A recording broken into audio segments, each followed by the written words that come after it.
Alhamdulillah, segala puja dan puji hanya milik Allah subhanahu wa ta'ala. Salawat dan salam kita hadiahkan kepada Rasul kita baginda Nabi besar Muhammad sallallahu alaihi wasallam. Dan di pagi hari ini kita akan membahas tentang Al-Mizan, timbangan pada hari kiamat. Ma'asyiral muslimin yang dimuliakan Allah subhanahu wa ta'ala, salah satu keimanan pada hari kiamat adalah al-iman bil mizan, beriman dengan adanya timbangan. Kapan Allah subhanahu wa ta'ala akan menimbang amalan seorang hamba? Kemudian apa yang ditimbang? Kemudian apa hikmah di balik timbangan itu? Apa saja amalan-amalan yang bisa memberatkan timbangan, dan apa saja amalan-amalan yang bisa meringankan timbangan? Inilah yang kita akan bahas 1 jam ke depan. Ma'asyiral muslimin yang dimuliakan Allah subhanahu wa ta'ala, kita meyakini bahwa seorang muslim akan dibangkitkan dan akan dikumpulkan menghadap Allah subhanahu wa ta'ala di padang mahsyar, mu'minuhum wa kafiruhum. Tentunya juga bukan hanya mukmin, tapi orang-orang kafir juga sama. Dan semua manusia tidak lepas daripada hisab. Semua akan diperhitungkan di hadapan Allah subhanahu wa ta'ala. Ma'asyiral muslimin yang dimuliakan Allah subhanahu wa ta'ala, akan tetapi hisab sendiri terbagi menjadi 2 macam. Ada orang yang dihisab dengan hisaban yasira, fa amma man utiya kitabahu biyaminih fasawfa yuhasabu hisaban yasira. Ada orang yang dihisab itu dengan hisab yang mudah. Tetapi juga ada yang dihisab dengan hisab yang sangat sulit, tergantung amalan dia di dunia. Tetapi banyak juga manusia yang lepas daripada hisab, sebagaimana hadis Nabi sallallahu alaihi wasallam yang masyhur, ketika Nabi sallallahu alaihi wasallam diperlihatkan umatnya ada 70.000 orang yang masuk surga tanpa hisab dan tanpa azab.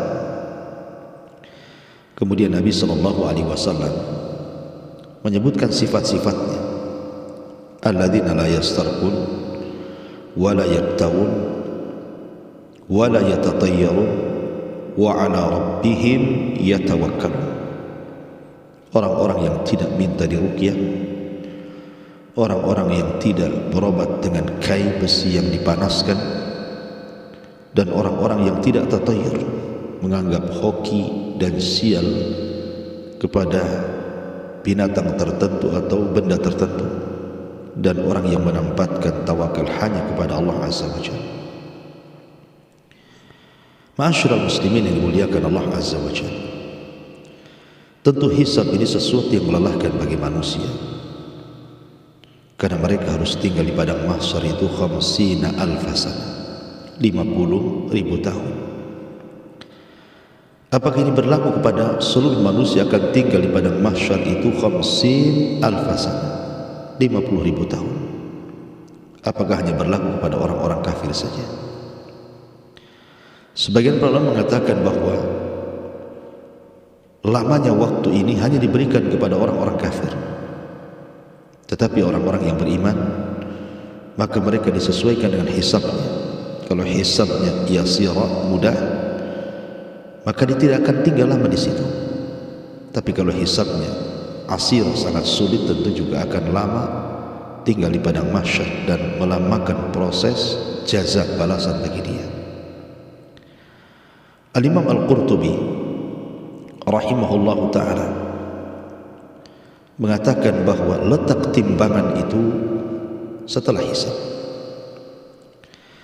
Dan ingat bahwa hisab juga bisa menentukan kemana arah orang ini masuk surga ataukah masuk neraka. Ada sebuah hadis dari Aisyah Ummul Mukminin radhiyallahu anha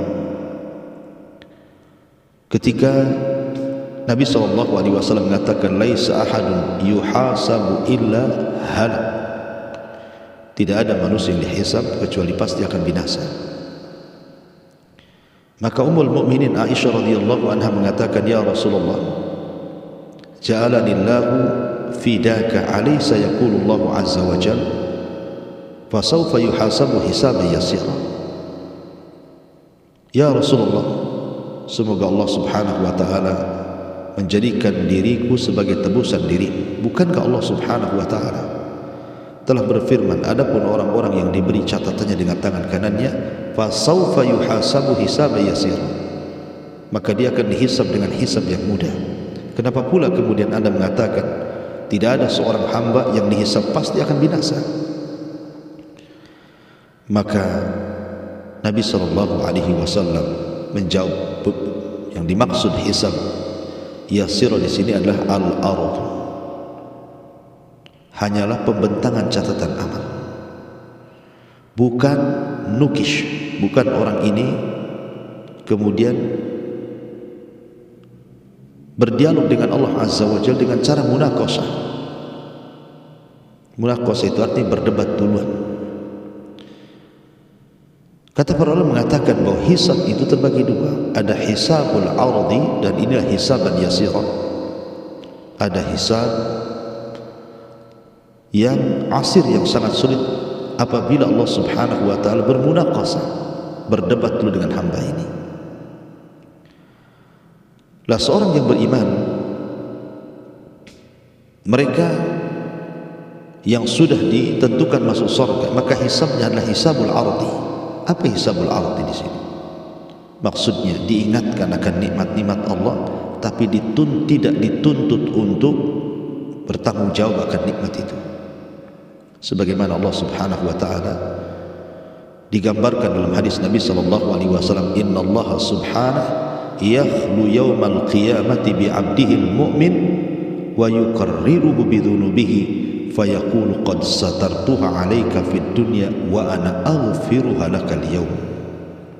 Kata Nabi SAW, sesungguhnya Allah subhanahu wa ta'ala akan memanggil hambanya seorang mukmin pada hari kiamat, kemudian akan diingatkan akan dosa-dosanya, akan diingatkan tentang nikmat dan dosa-dosanya. Bukankah sudah kamu di dunia pernah melakukan ini dan itu? Maka hamba ini mengatakan iya. Bukankah kau sudah melakukan ini? Kata mukmin ini iya. Bukankah sudah melakukan itu? Kata mukmin ini iya. Tetapi Allah katakan, sungguh aku sudah tutupi dosa-dosamu di dunia, maka hari ini ku ampun dosa-dosamu. Artinya dia tidak dituntut untuk bertanggung jawab dari nikmat yang dilalaikannya. Berbeda dengan hisab yang kedua, hisab yang sulit bagi seorang hamba ketika dia bermunaqashah dengan Allah Azza wa Jalla, berdebat dengan Allah Azza wa Jalla.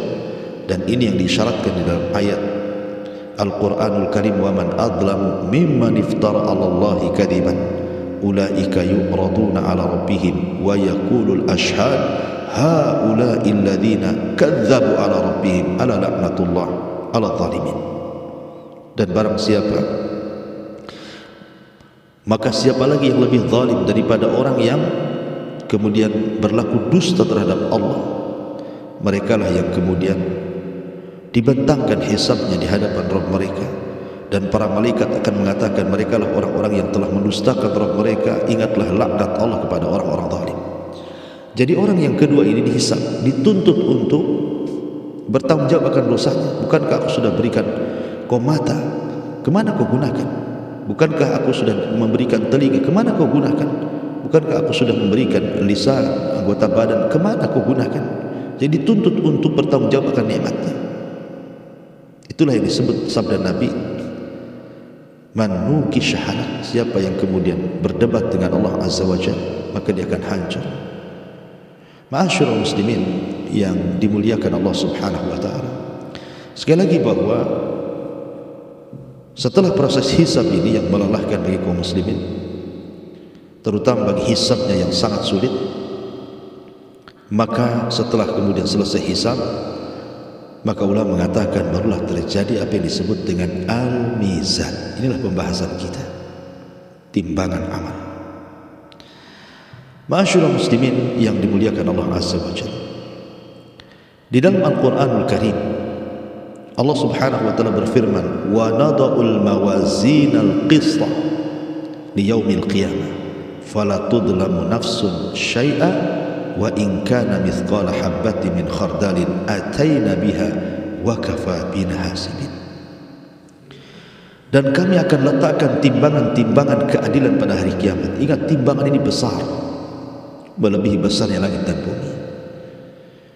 Karena dalam sebuah hadis Nabi SAW, ketika Musa alaihi salatu wassalam datang menghadap Rabbnya dan mengatakan, ya Rabb, alimni du'aan adkuruka bika.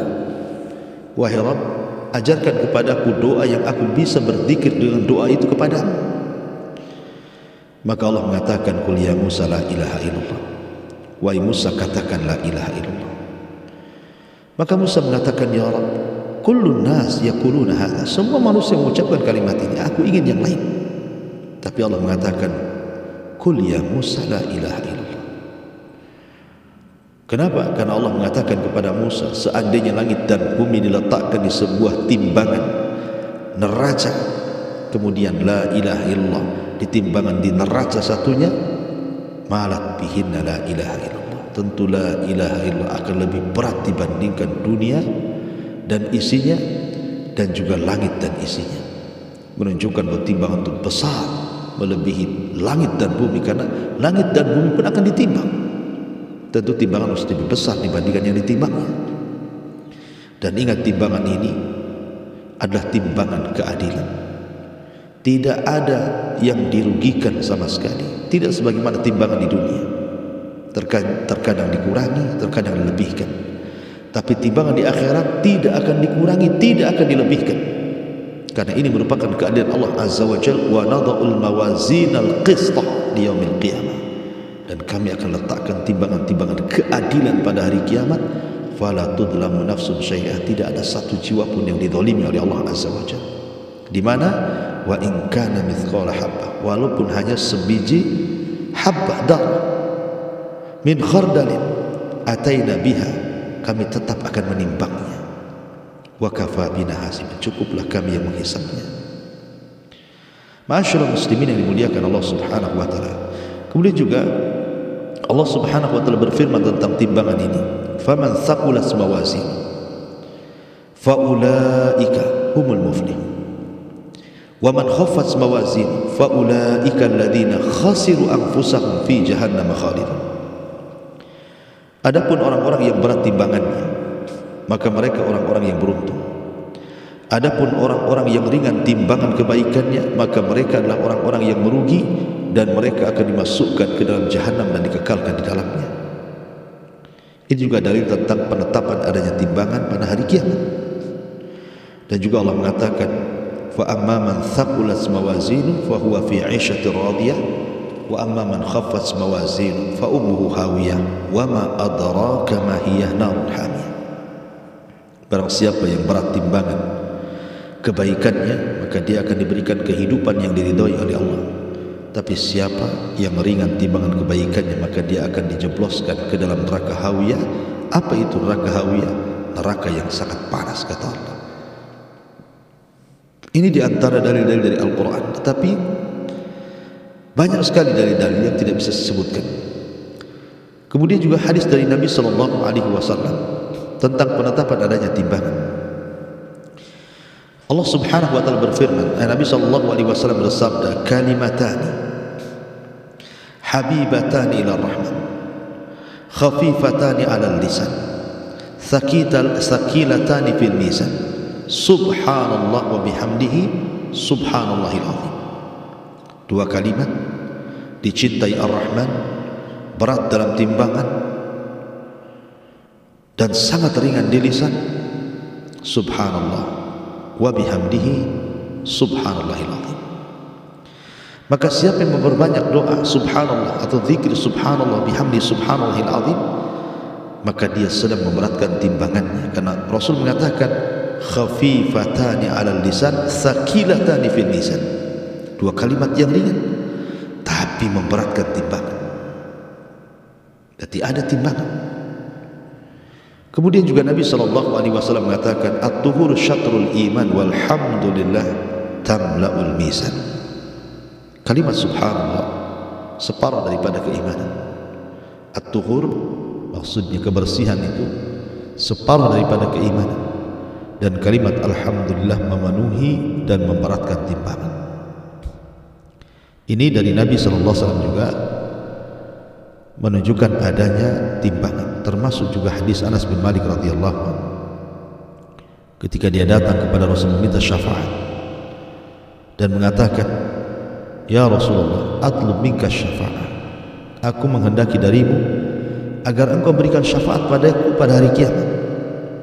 Maka Rasul mengatakan, af'al ya Anas, saya akan lakukan untukmu wahai Anas. Ya, karena Anas sudah berjasa kepada Rasul, membantu Rasul SAW selama 10 tahun sampai wafatnya Nabi.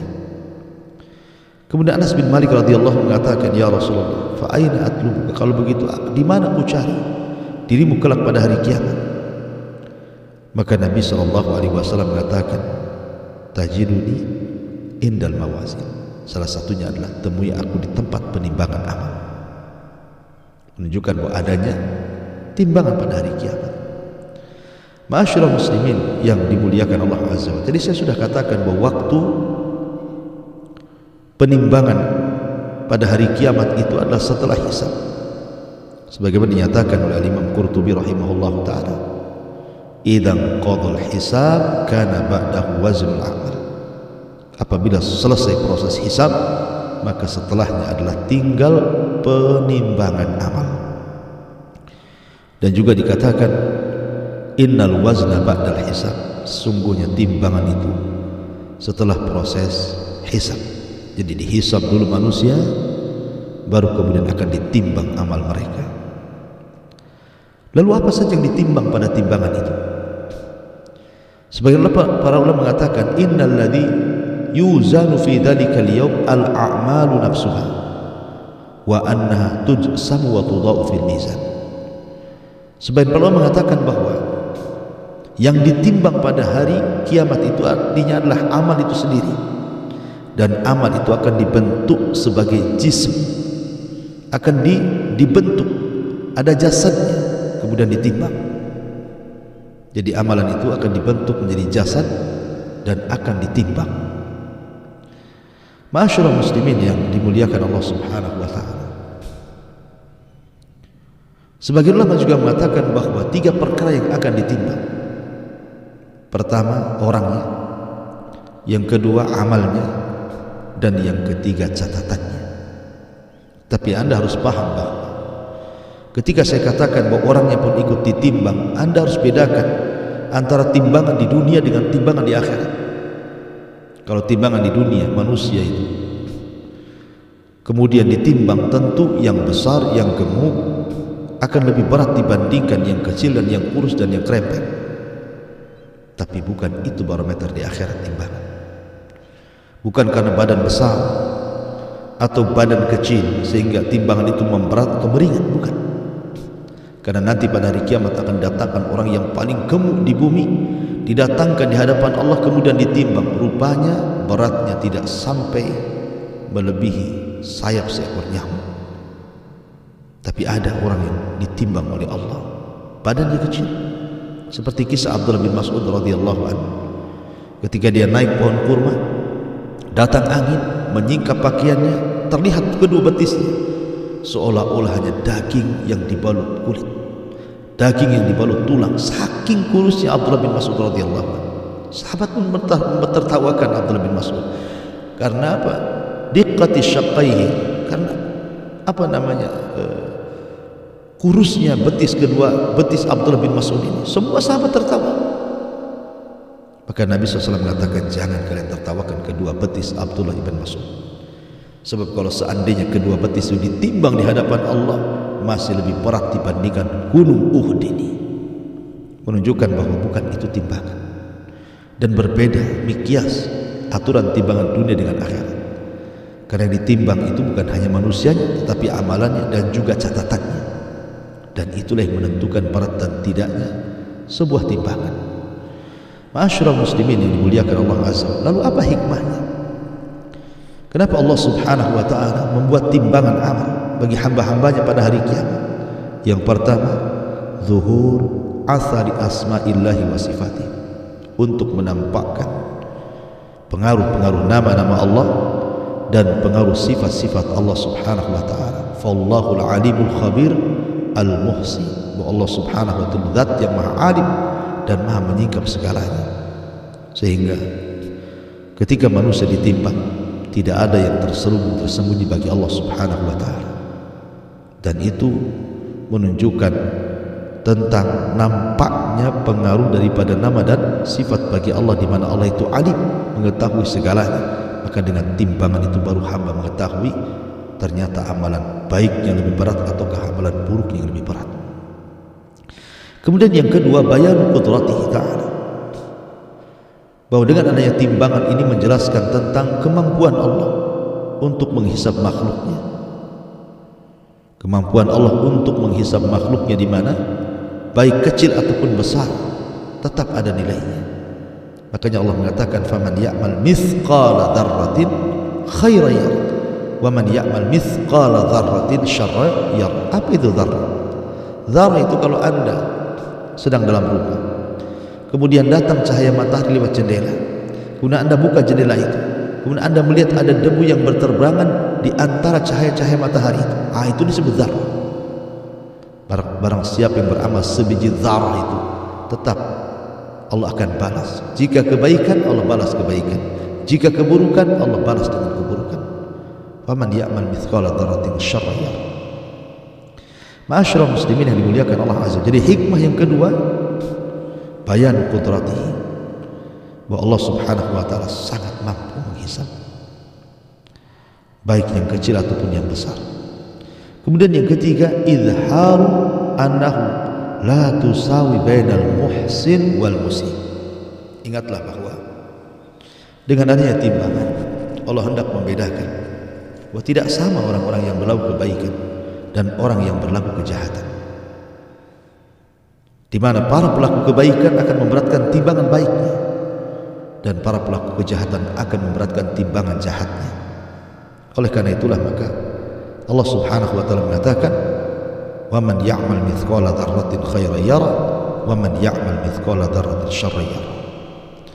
Kemudian yang keempat, farhatul mu'min wa hazyul kafir, bahagianya seorang mukmin dan tersiksanya orang kafir ketika di tempat penimbangan amal.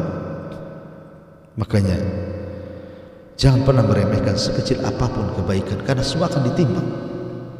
Allah Rasul mengatakan, la tahqiranna minal ma'rufi syai'an walau an talqa wajhaka li akhika biwajhin talqin. Jangan kau remehkan sekecil apapun kebaikan, walaupun hanya melemparkan senyum kepada saudara. Boleh jadi lemparan senyum inilah yang menjadikan pembuka pintu surga bagi kita, karena semua akan ada balasannya, semua ada hisabnya, semua ada timbangannya. Kemudian yang kelima, yang keenam, iqamatul mawazin fiha iqamatul hujjah, bahwa dengan ditegakkannya timbangan-timbangan itu sebenarnya hakikatnya Allah sedang menegakkan hujjah kepada kita. Siapa yang pantas masuk surga dan siapa yang tidak pantas masuk surga alias masuk neraka. Ma'asyiral muslimin yang dimuliakan Allah Azza wa Jalla, adapun amalan-amalan yang harus Anda hindari, sebab kalau Anda lakukan amalan-amalan ini sangat mempengaruhi berat dan timbanya sebuah timbangan. Pertama, riya.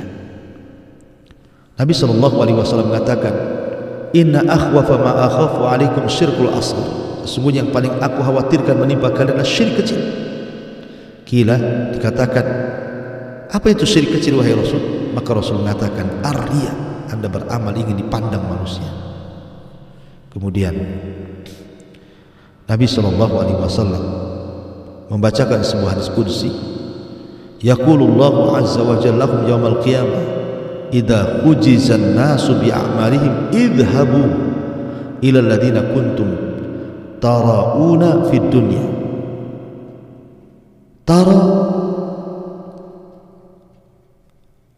Tarauna fid dunya.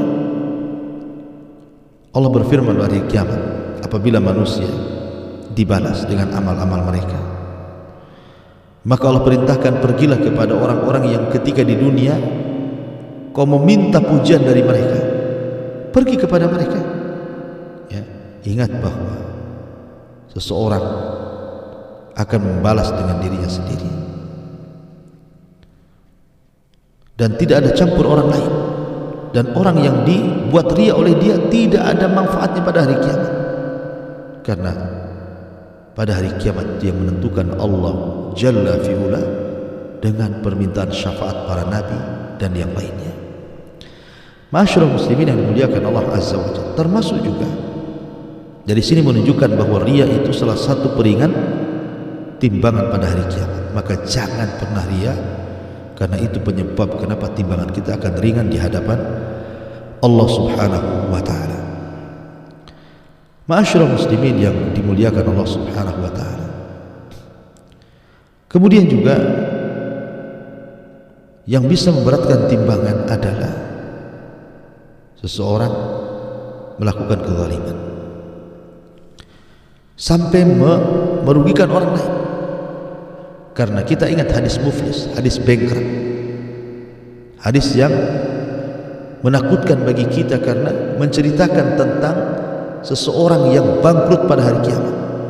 Yang sahabat salah paham, disangkanya orang bangkrut itu orang yang tidak punya harta, gulung tikar usahanya dan begitu seterusnya. Tapi Rasul mengatakan bukan itu. Orang bangkrut adalah orang yang datang membawa kebaikan, tapi di sisi lain membawa kejahatan kepada manusia, memukul, membunuh, menghina, mencaci, memaki dan yang sejenisnya. Maka akhirnya akan terjadi barter pahala antara orang zalim dan orang madlum, orang yang dizalimi. Mana pahalamu? Ini dosaku. Akhirnya ketika dia tidak mendapatkan pahala karena dosanya, pahala yang diberikan kepada orang lain dan hanya tersisa orang lain yang ditanggungnya, secara otomatis pasti timbangannya akan ringan, tidak akan berat dengan kebaikan.